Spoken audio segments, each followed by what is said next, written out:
Naam, uhali gani mpenzi mtazamaji wa Haki TV? Siku ya leo Haki TV tupo na mkurugenzi mtendaji wa Kituo cha Sheria na Haki za Binadamu, Dr. Anna Henga. Baada ya muda mrefu kufanya naye mahojiano, ilikuwa ni mwezi wa kwanza. Na leo tena mwezi wa nne tupo naye hapa. Tunataka tuongelee tukio ambalo limetokea siku mbili zilizopita kuhusu wanafunzi wawili waliomfanyia udhalilishaji mwanafunzi mwenzao kwa tuhuma za kutembea na boyfriend wao au mwanaume wao. Mkurugenzi, habari yako? Salama, habari za majukumu? Salama, heri ya Pasaka. Asante, nawe pia. Asante sana mkurugenzi. Tukio tumeliona ambalo limeendelea kwenye mitandao ya kijamii. Tumeona waziri wa maendeleo ya jamii ametoa tamko, lakini pia na watu wengine, vyuo vikuu vile vimetoa tamko. Tunaongeleaje kwa ujumla? Binafsi umelipokeaje? Nimesikitishwa sana. Katika muktadha wa haki za binadamu na jinsi ambavyo tunafanya kazi kubwa sana ya kuwawezesha wanawake, lakini pia kutaka kupigania haki za wanawake na wasichana. Kwa kipindi kama hiki, tukio kama hili limenisikitisha kwa kweli. Na nimeliona na kuona kwamba ni kitu ambacho naomba tukisemee ili tuweze kukikemea katika jamii. Kitu ambacho ni kibaya na hakitaki kutokea kwa kweli katika kipindi hiki ambacho tunaamini kwamba watu wamefahamu haki zao, wamefahamu haki za wengine. Kwa mujibu wa sheria, hili tukio tumeliona linaangukia katika aina gani ya ukiukaji wa haki za binadamu? Tukio kama hili kwanza ni jinai. Ni jinai kabisa ya kawaida chini ya sheria ya sura namba 16 ambapo inaangalia masuala yote ya jinai, ukatili, vipigo na kadhalika, ambayo inajinaisha vitendo kama hivyo. Na kuna adhabu zake, kuna faini zake, kizidi sana kwa wengine kuna vifungo na kadhalika. Kwa hiyo ni kosa, inaingia kwenye kosa la jinai. Bahati mbaya Tanzania hatuna sheria ya ukatili wa kijinsia, ya kupinga ukatili wa kijinsia. Nchi nyingine zinayo. Kwa hiyo tungekuwa na sheria ya kupinga ukatili wa kijinsia, hiyo ingeweza kuingia hapo. Na ukatili wa kijinsia sio mwanamume kwenda kwa mwanamke peke yake. Hata mwanamke kwa mwanamke, kama umempiga kwa sababu ya kijinsia, kwa mfano kama hayo ya kusema kama amemchukulia nani wake, sio nani, hizo masuala ya kijinsia yote hayo. Kwa hiyo yangeweza kushughulikiwa katika sheria hiyo. Lakini kwa sasa hivi, kwa sababu hatuna sheria tunayotegemea kwa masuala ya ukatili ni sheria ya jinai. Kwa kama hakuna sheria hivyo, wanafunzi wale wawili ambao wamefanywa mazao kitendo hicho wanapaswa kupewa adhabu gani, labda kihaki? Ni adhabu gani sasa watapewa wale wanafunzi? Sheria ipo.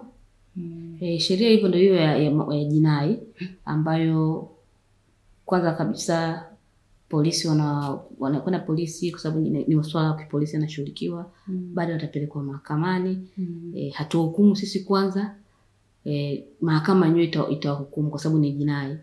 Kwa hiyo kuna adhabu za vifungo na zinginezo. Kwa hiyo sasa kwenye makosa hayo ya ukatili kuna ngazi zake. Sisi kusema sasa hii watafungwa miaka 2 kwa sababu inategemea wamemuumiza kiasi gani, ushahidi utawekwa kiasi gani na vitu kama hivyo. Kwa hiyo lakini kwa vyovyote kama wakigundulika wana hatia, lazima kuna adhabu kali ambayo itatokea. Kwa vyuo vikuu kutoa matamko tu ya kulaani, je, inatosha kwa tukio hili? Mimi nadhani haitoshi. Haitoshi, ingeweza kufanya zaidi ya hapo. Hilo ni tukio ambalo tumelipata kwenye mitandao ya kijamii. Inawezekana kuna mengi zaidi ya hayo. Inawezekana kuna mengi zaidi ya hayo, na tukija kuzindua ripoti yetu ya haki za binadamu tutaona baadhi ya namba na data za matukio ya ukatili. Kwa hiyo ukiangalia katika kutoa tamko na kukemea na kulaani bila kuchukua hatua stahiki za kuzuia kwanza, kwa sababu tukio kama limetokea maana yake kuna mengi yanatokea, kwa kuzuia yasitokee matukio hayo. Lakini pia kuhakikisha kwamba wale ambao wamefanya vitendo vile kufuatilia mpaka mahakamani na kutoa ushahidi, kuhakikisha kwamba wanaisaidia polisi pamoja na mahakama kuweza kufikia haki ili iweze kuwa fundisho kwa watu wengine. Lakini kuwa na sera za jinsia mashuleni ndio hiyo kuzuia sasa. Kuwa na masuala ya ushauri, kwa sababu kama ungekuwa najua vyuo vinawashauri wanafunzi na kadhalika, lakini sijajua kama wana nguvu wamepewa nguvu vizuri ya kisheria kwenye sheria zao za chuo ili kuweza kuwasimamia wanafunzi na kuhakikisha kwamba mambo yanaenda vizuri. Kwa mfano wanafunzi wangeweza kama kweli wanahisi wamekosewa, wangeweza kwenda kwa mshauri kama mshauri angekuwa na nguvu kweli. Na mshauri angeweza kusuluhisha ile tatizo bila mtu kudhurika. Kwa hiyo mimi nadhani hiyo ndio inaweza ikawa changamoto kubwa. Ndio tumeona kwamba jeshi la polisi limeachiwa jukumu la kuendelea kufuatilia. Na mpaka sasa hivi hatujaona tamko lolote kwamba watu wenyewe wamekamatwa au hawajakamatwa. Hili tunalionaje kwenye mtazamo wa haki za binadamu na kuitika kwenye matukio ya uvunjifu wa haki za binadamu? Uvunjifu wa haki za binadamu unafaa uitikiwe kwa haraka sana. Hasa kama mtu una madhara moja kwa moja kwenye mwili wa mtu, una madhara moja kwa moja kwenye haki za mtu, tunaita physical harm, madhara ya kimwili. Kwa hiyo inatakiwa, kwa sababu wanajulikana, nadhani ni watu wana anwani. Mtu ambaye anasoma chuo maana yake ana anwani, unajua yuko wapi, kwao ni wapi, ndugu zake wako wapi, hata kama yuko mazingira ya chuo unajua yuko wapi. Kwa hiyo ni watu ambao hao watuhumiwa wana anwani, wanatakiwa kamatwe. Hatujajua kama wamekamatwa, lakini kama hawajakamatwa ni kosa kubwa sana. Kwa hiyo wakamatwe, waende wakahojiwe, wapelekwe mahakamani, wajitetee, pia ni haki yao kujitetea. Wajitetee, wakionekana hawana hatia wataachiwa, wakionekana wana hatia basi adhabu itachukuliwa kali. Kwa hiyo mara nyingi mimi nilikuwa nikitoa wito kwamba kama matukio yanafanyika alafu watu wakamatwe, watu wanakuwa wamekaa tu, inafanya watu waendelee kufanya hivyo vitu, waone kama ni vitu vya kawaida. Kwa hiyo inajenga utamaduni mbaya kwenye masuala ya haki za binadamu. Unaongeleaje swala hili kwa upande wa mabinti? Unaambia neno gani kuhusu haya ambayo yanaendelea ukiwa ni mwanaharakati wa haki za binadamu? Mimi kwa ujumla mabinti kwanza ni hasa wanafunzi, ndio niseme kama mama, sio kama mwanaharakati au kama mwanasheria. Ni kuzingatia masomo yao, ni kuzingatia vile ambavyo mapeleka chuo. Sawa, kwenye chuo ni watu wazima, wameshafikia miaka 18, wanaweza kuwa na mahusiano yao, lakini inatakiwa mahusiano salama, mahusiano ambayo hayana uvunjifu tena wa haki za binadamu. Lakini vile vile yawe ni mahusiano ambayo ushakuwa unaitwa mtu mzima, basi viendeshe kwa heshima na staha ili iwe vizuri. Lakini ukigundua kwamba umekiukiwa haki zako, basi kuna hatua za kufuata. Kuna hatua za kufuata. Tena kama vyuo kuna polisi, wale polisi wasaidizi. Wanaitwa polisi wasaidizi nadhani, ambao sio polisi lakini kama jeshi dogo kwa ajili ya kusaidia usalama pale chuo. Kwa hiyo ukigundua umepata hiyo shida, unaweza kulipoti kule.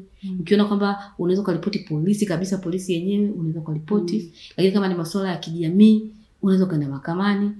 Pale vioni kuna klabu zetu za haki za binadamu. Unaweza kulipoti kwenye vilabu vya haki za binadamu, wakakusaidia kuunganisha na sisi, au kaja moja kwa moja haki za binadamu kama ni swala ya madai tukakusaidia, ukapata haki zako bila uvunjifu wa amani, bila kuharibu kesho yako.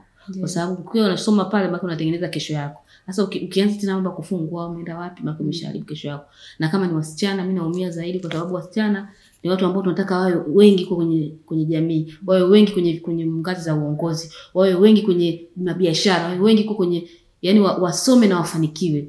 Kwa sababu tayari tuna pengo. Unajua tuna pengo la wanawake kwa wachache. Sisi tuko 20 tu ambao tunafanya kazi ambazo za kuajiriwa na ambazo zina kipato. Wanawake wengi wako vijijini, wako kwenye pembezoni au wako mjini, lakini kwa hiyo tukipata mwanachuo ambaye yuko chuoni tunajua kwamba atakuja kuwa kiongozi huko mbele. Kwa hiyo sasa tuwakiepusha na haya mambo itasaidia. Ila ikiwatokea kama umeonewa, kuna ngazi nzuri za kufuata ili usiweze kuharibu future yako. Asante sana. Asante sana.